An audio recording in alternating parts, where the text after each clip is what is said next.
جو افسوسناک بڑی ہولناک خبر سامنے آئی اچانک وہ یہ کہ شیر افضل خان مروت صاحب نے کہا کہ ان کے بہنوئی کو قتل کر دیا گیا ہے، اور اس پر پھر انہوں نے بات دی، کیونکہ بہت سی چہمگوئیاں اور باتیں ہونا شروع ہو گئی تھیں، تو انہوں نے کچھ اس پر کلیریفیکیشن بھی دی۔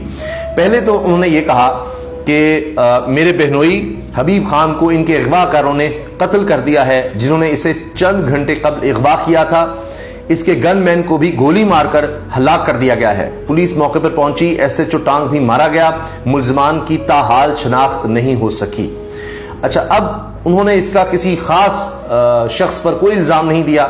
صرف اتنا بتایا، مگر ظاہر ہے کہ اس کے بعد کافی شاید باتیں ہونا شروع ہو گئیں۔ یہ انہوں نے یہ جو ٹویٹ کیا اپنے بہنوئی کے قتل کے حوالے سے، یہ انہوں نے شام 4:43 پر کیا،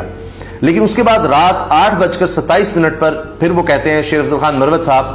The motive behind the murder of my brother-in-law, social media is abuzz with different theories about the reason for the murder. My younger brother-in-law, Salahuddin Mahsood, has twice served as IG police in KP, and the militants have apparently committed the crime. اچھا، اس میں وہ کہہ رہے ہیں کہ جی میرے ایک اور بہنوئی جو ہیں صلاح الدین محسود، انہوں نے 2 دفعہ IG خیبر پختونخوا یہ فرائض انجام دیے ہیں،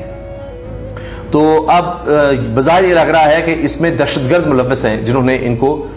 شہید کیا ہے، میرے بردر ان لا کو، کیونکہ وہ ان کے بھائی تھے جن کو شہید کیا گیا ہے، IG کے بھائی تھے سب۔ تو attribution of the incident to any agency or any specific circumstances is not justifiable، کہ یہ جو واقعہ ہوا ہے اندھوناک واقعہ، اس کو کسی ایجنسی سے جوڑنا یا کسی خاص حوالے سے اس کو دیکھنا یہ غلط ہے۔ My in-laws family has sustained heavy human losses in the past due to militancy، کہ میرے جو in-laws ہیں، سسرال ہیں، انہوں نے بہت زیادہ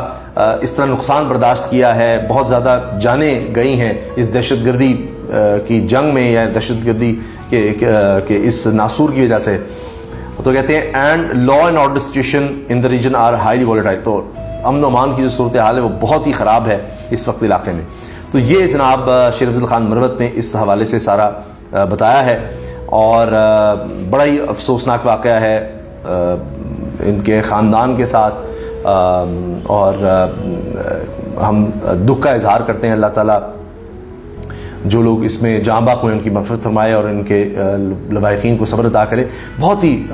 صورتحال بڑی گمبھیر ہے، اور حالات ایسے ہیں، آپ دیکھیے کہ ابھی خیبر پختونخوا کی ساری کابینہ کو فارغ کر دیا گیا ہے، اور اب یہ بھی کہا جا رہا ہے کہ گورنر بھی اور وزیر اعلیٰ کی بھی چھٹی ہو سکتی ہے، اتنے برے وہاں پر حالات ہیں۔ تو یہ میں نے آپ سے ایک چیز عرض کر دی کہ جو شیر افضل خان مروت صاحب کہہ رہے تھے، ان کو دھمکیاں یا وہ بالکل ایک الگ حوالے سے ہیں کہ جی عمران خان صاحب کی وکالت کے حوالے سے